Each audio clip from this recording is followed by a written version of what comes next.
নমস্কার সবাইকে সুন্দরবন কুকিংয়ের আরও একটি নতুন পর্বে অনেক অনেক স্বাগত জানাই। আজকেও চড়া রৌদ্র একদম, আর এই রৌদ্র দেখে অনেক দিন ধরে এই বৃষ্টির মধ্যে জামা কাপড় কাচা হয় না, অনেকটাই কেচে কুচে একেবারে চান করে আর এইবারে রান্নার দিকে যাব। তো বাগানের দিকে চলে আসলাম, গাছ থেকে একটু বেগুন তুলবো। আর আজকে রান্না হবে ভেটকি মাছ আছে, তো সেটাই রান্না হবে, কি হয় দেখা যাক। আর আপনারা সম্পূর্ণ পর্বটা সঙ্গে থাকুন, আশা রাখছি ভালো লাগবে। এখন ঝটপট বেগুন তুলে নেব, ওদিকের গাছেও প্রচুর বেগুন হয়ে আছে, আর এইখান থেকে কটা আগে তুলে নিই। বেগুনের কিন্তু শেষ নেই আমাদের বাড়িতে। বাড়িতেও বোধহয় ঝোড়াখানেক আছে। ঝোড়াখানেকের থেকে কমে গেছে, একে তাকে করে করে দেওয়া হচ্ছে, সবাইকে তাও দিয়ে আছে। দাও। আমি এই টাটকা টাটকা বেগুন তুলে নেবো এখন। বেগুন আমি তুলে রেখেছিলাম, তা সে তো আর খাওয়া হয় না খুব একটা।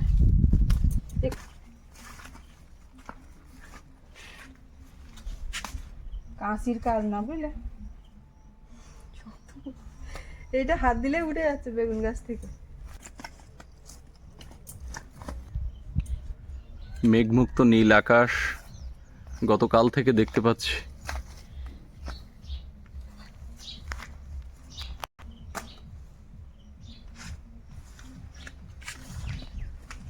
ভেটকি মাছ কি দিয়ে রান্না করবে? ভেটকি মাছ যা দিয়ে বলবে তাই দিয়ে করবো। ঠিক আছে, ওটা আমরা মিটিংয়ে বসি। মিটিং এর হেড যে, তার কাছ থেকে নেওয়া হবে। সবার যে হেড, সবার কোনো হেড নেই এখানে, সবার কোনো হেড নেই না। সব বডি।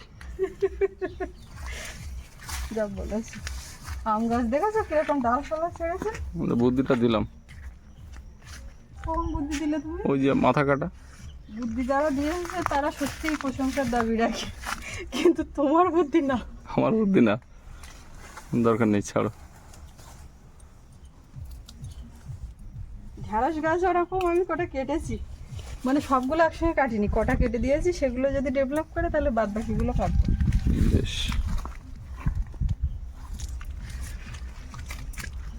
এই বেগুন রেখে চলে যাচ্ছে। তাই না? ওই তো হাঁটুর সোজা। এইটা আমি নেবো না বলে। ফেলে দাও।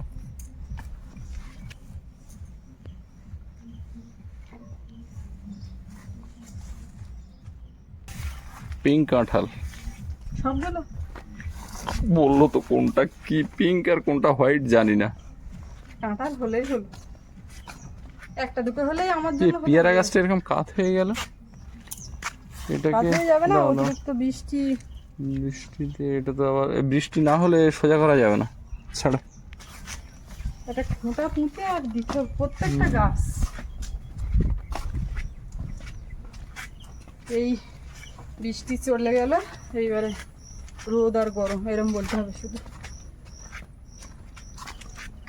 এইবার এরকম রোদ গরম হলে, রোদ রাস্তা টাস্তা শুকিয়ে গেলে মালপত্র আসবে, নিয়ে আসতে সুবিধা হবে, আর রান্নাঘরটাও ঢালাই করা যাবে, মেঝেটা। পলাশ গাছটা হবে কিনা বুঝতে পারছি না, এমনি বাঁকা টেরা টাইপের গাছ। ওই গাছটা এরম কেন? হ্যাঁ, ওই একটাই ছিল। পলাশদের ওই রকমই চেহারা হয়।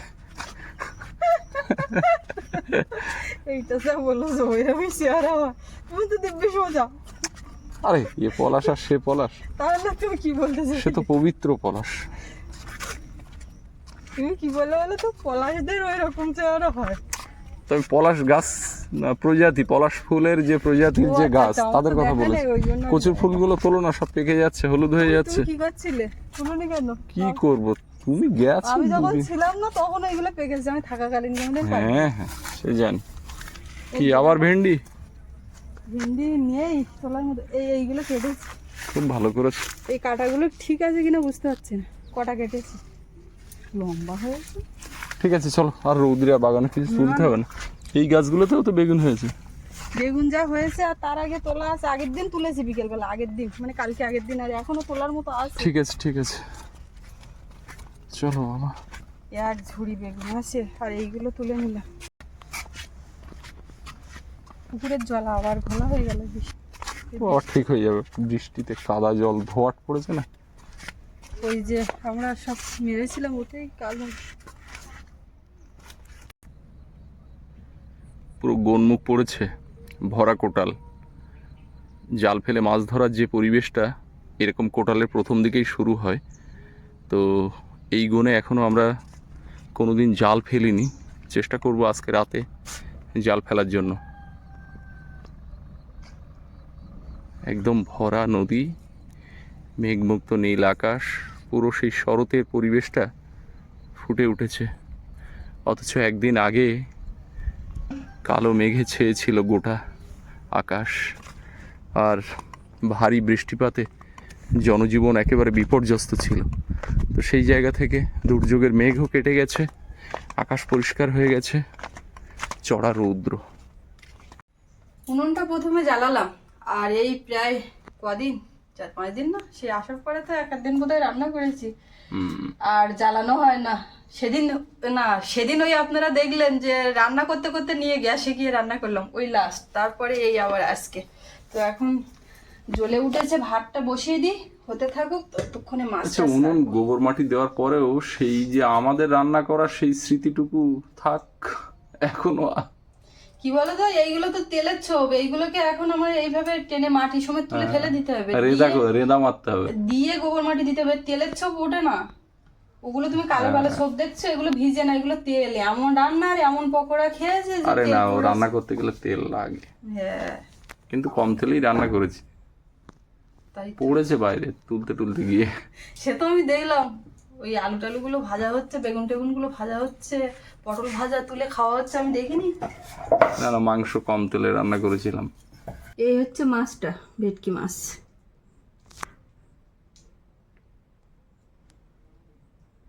সোজা হয়ে আছে। এই মাছটা কিন্তু খালের মাছ।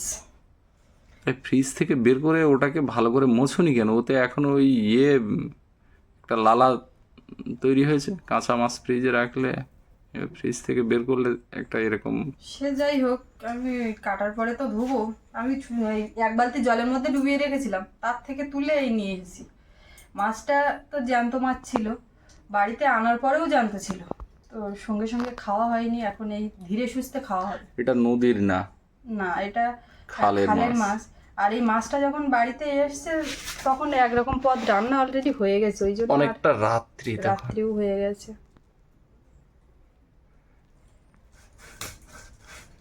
ঝপ করে কাটা হয়ে যাবে এখন, হয়ে যাক। কিন্তু ঘটনা হচ্ছে, খাবে কি দিয়ে? ওল দিয়ে রান্না করো। ওল দিয়ে? না, বাগান থেকে এক ঝাড়া কচু তুলবো। হয়নি কচু, বসে হয়নি। ও কচু একদম ছোট, আর ও ভাল লাগবে না। ওল আছে, ওল দিয়ে রান্না করো।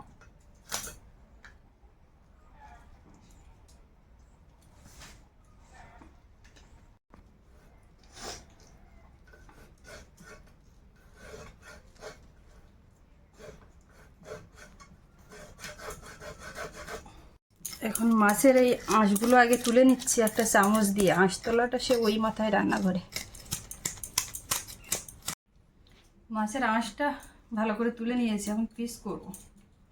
আগের দিন যে ভেটকি মাছটা তার থেকে ছোট আজকে এটা।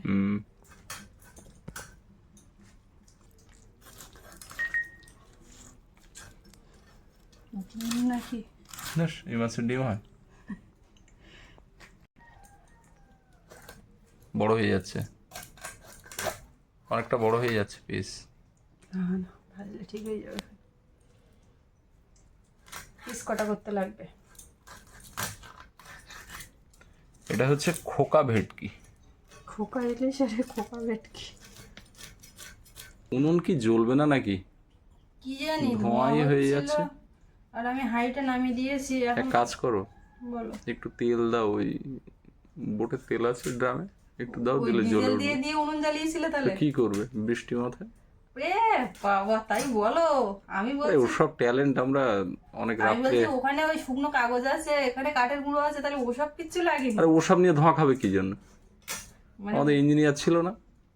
ওই তাহলে হড়হড় করে ঢেলেছে। একদম হড়হড় করে কেন? যতটুকু প্রয়োজন ততটুকু তুমিও ঢালো, বেকার ধোঁয়া খাবে কেন?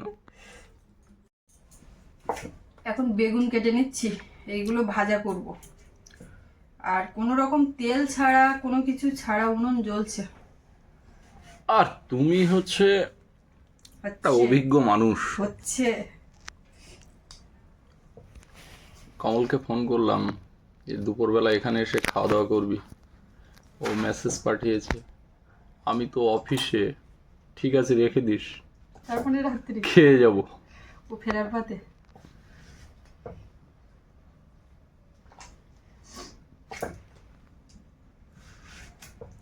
বেগুন ভাজা আর সকালের ডাল আছে, বেশ।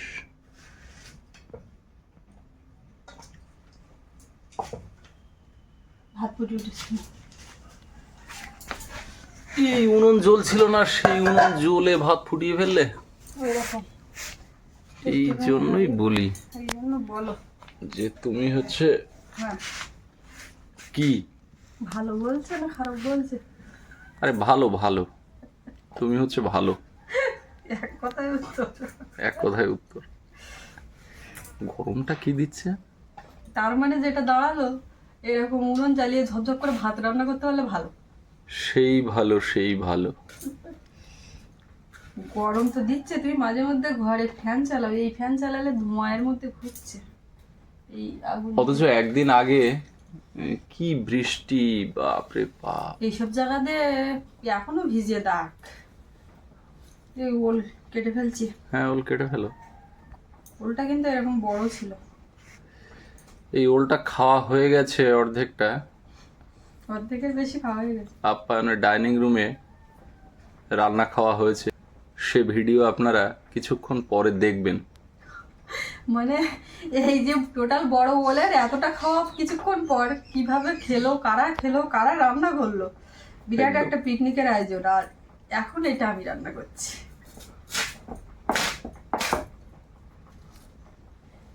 ওল ভাতে কিন্তু ভালো লাগে, তবে ওই সকালবেলার যাতে খেতে হয়।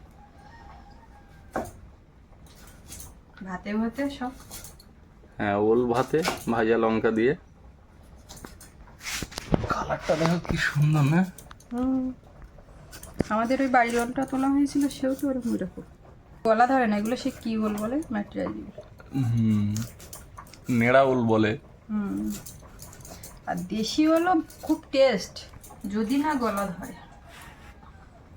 হ্যাঁ দেশি হলে গলা ধরে কখন বলো তো? ছায়া জায়গায় সারা একটু জায়গায় জল, মাটির গুণের উপরে না জল পেয়েছে, জল জমে জল গেলে। জমেছে। আর না হলে দেশি হলো দারুণ লাগে। এই ওলের থেকে দেশি ওলের টেস্ট বেশি। দেশি ওল ট্যাংরা মাছ দিয়ে, ট্যাংরা দিয়ে, দাঁতনে মাছ দিয়ে, ভেটকি দিয়ে, চিংড়ি দিয়ে। ওলটাও কিন্তু দারুণ জমে। আমাদের এইখানে এখন বিভিন্ন অনুষ্ঠানে এই ওল দিচ্ছে, ওল চিংড়ি। এইটা একটা মেনু রাখছে, মানে যেখানে রান্না পটল পূজাতেও ওল চিংড়ি হয়। হ্যাঁ পটল চিংড়ি যেখানটায় রাখে সেখানটায় ওল চিংড়ি রাখছে।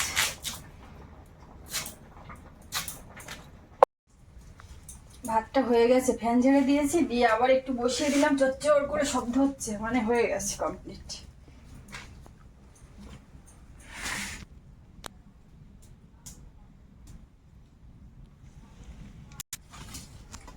এবার সারাদিন রান্না করলেও আর সমস্যা নেই।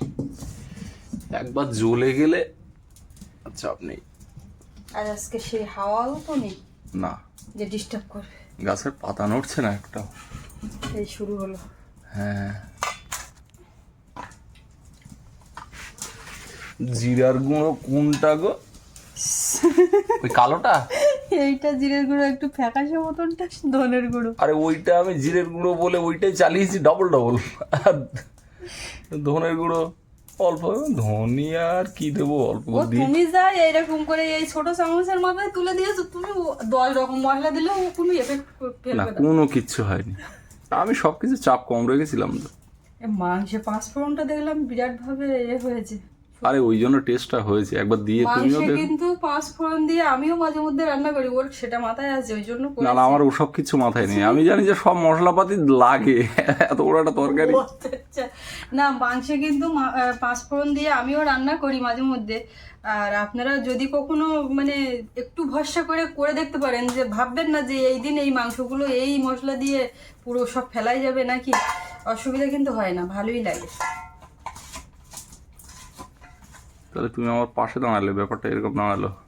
না, অনেক অবজেকশন করেছে যে শ্বশুরদা তুমি বাড়িতে নেই আর বলা সেই করে ফেলেছে।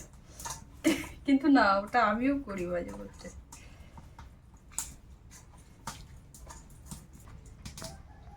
তেল দিয়ে দেবো, কড়াইটা গরম হয়ে গেছে। মশলাপাতি একটু এদিক ওদিক করে রান্না করলে টেস্টটা একটু এদিক ওদিক হয়, এই হচ্ছে ব্যাপার। কাঠটা তো আমি ছড়িয়ে দিলাম, বুঝতে পারছো?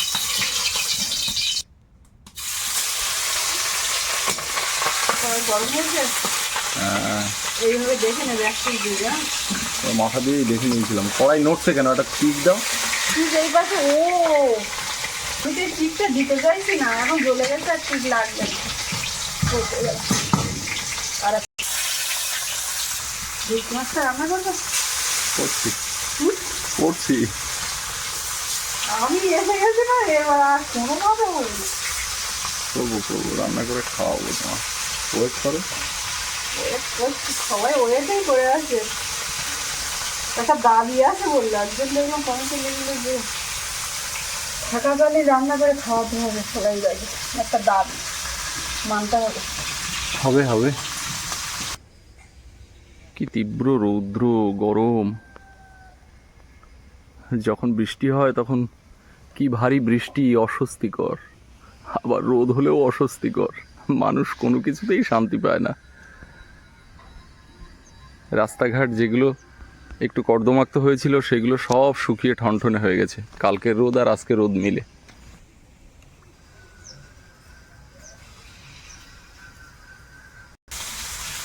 এখন পেঁয়াজ রসুন আদা এইগুলো কেটে নিচ্ছি। না, মাছও ভাজা হয়ে যাচ্ছে, এক পিঠ উল্টে দেবো। বেগুন ভাজতে হবে।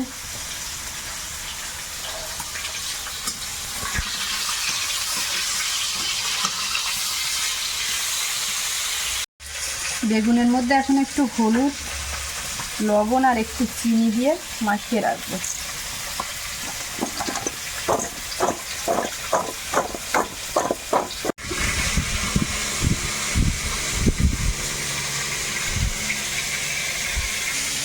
মাছটা ভেজে নিয়ে আর ওদিকে বেগুন ভাজা চাপিয়েছি, এখনো মশলাপাতিগুলো রেডি করতে পারিনি, এই জন্য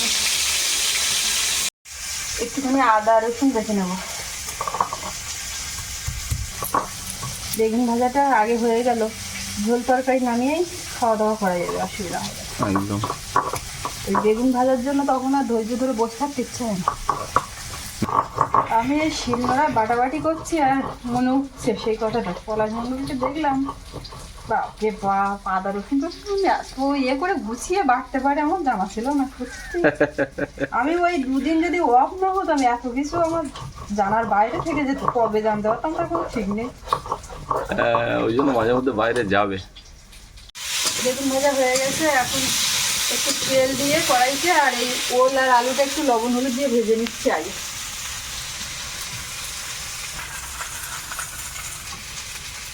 ওলটা ভেজে তুলে নিয়েছি, এখন কড়াইতে তেল দেবো। একটু পাঁচফোড়ন, শুকনো লঙ্কা, তেজপাতা।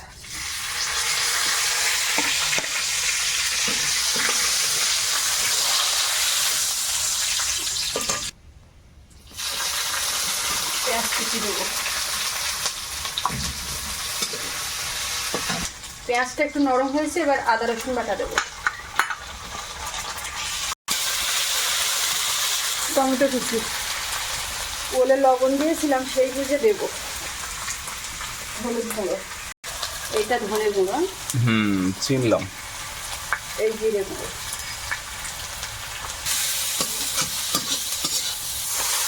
সামান্য একটু জল। এবারে লঙ্কা গুঁড়োটা দিয়ে দেবো। মশলাটা একটু ভালো করে কষিয়ে নেব। মশলাটা একদম রেডি, দারুণ করে কষানো হয়ে গেছে, তেল ছেড়ে দিয়েছে। এবারে ওল ছেড়ে দাও।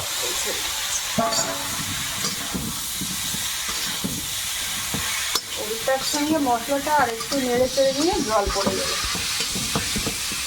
জল দিয়ে দাও।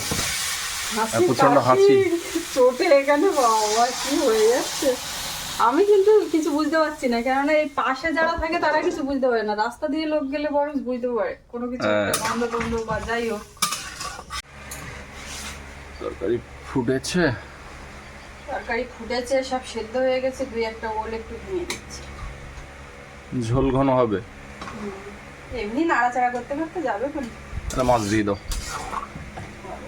অনেক কিছু শিখে গেছে আর একদম দেরি করতে দেয় না।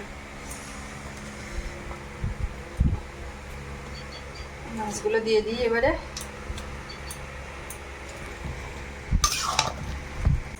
সব শেষ, একটুখানি গোলমরিচের গুঁড়ো দেবো, আর একটু ফুটে গেলেই রান্না কমপ্লিট। একাই খেতে বসে গেলাম। সৌরভ স্কুল থেকে বাড়িতে আসেনি এখনো, আর আজকে কেউ বাড়িতে নেই, সুস্মিতা আর আমি ছাড়া। সৌরভ আসবে, এখনো দেরি আছে।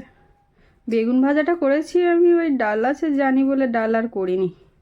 তোমার হয়ে গেলে হয়ে যাবে। খেতে বসিয়ে দিয়ে আমি বলছি তরকারি তুমি তুলে নিতে পারবে না, তো বলছে না না তুলে দাও।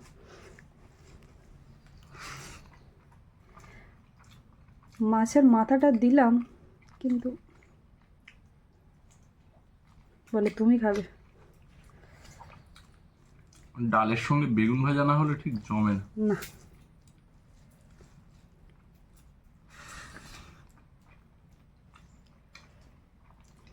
বেগুনগুলো একদম কচি কচি বেগুন। দুই একটা পোক্ত হয়ে যাচ্ছে, কিন্তু সেগুলো বাদ দিয়ে রান্না হলো। এই ফ্যান ছাড়ো হালকা করে, গরমে বিকট শব্দ হবে। নিশ্চুপ খাওয়া। মুগ ডালটা কিন্তু একদম ঘন করে করা, তার কারণ এটা সৌরভের বায়না, পরোটার সঙ্গে ঘন ডাল খাবে। তো ওই কদিন ধরে বলছিল আজ করি কাল করি করতে করতে সে আর হয় না, তো করে দিয়েছিলাম সকালবেলাতে, ওই জন্য ঘন ডালটা।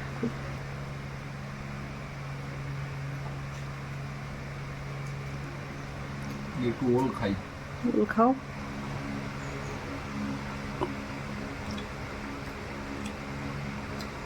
দারুণ। ওলটা গলে গেছে কেমন বোঝা যাচ্ছে, মোমের এমনিতে মতো। একটু চাপ মারলেই খুলে যাচ্ছে। এই ওলগুলো এরকমই। আগের দিন তো ওটা খাওয়া হয়েছিল ইয়ার মাছ, নোনা জলের মাছ, আর আজকে এটা কিন্তু মিষ্টি জলের মাছ একদম। তো দেখা যাক কোনটা কিরকম। ভেটকি মাছ বরাবরই ভালো লাগে। তো দারুণ টেস্ট।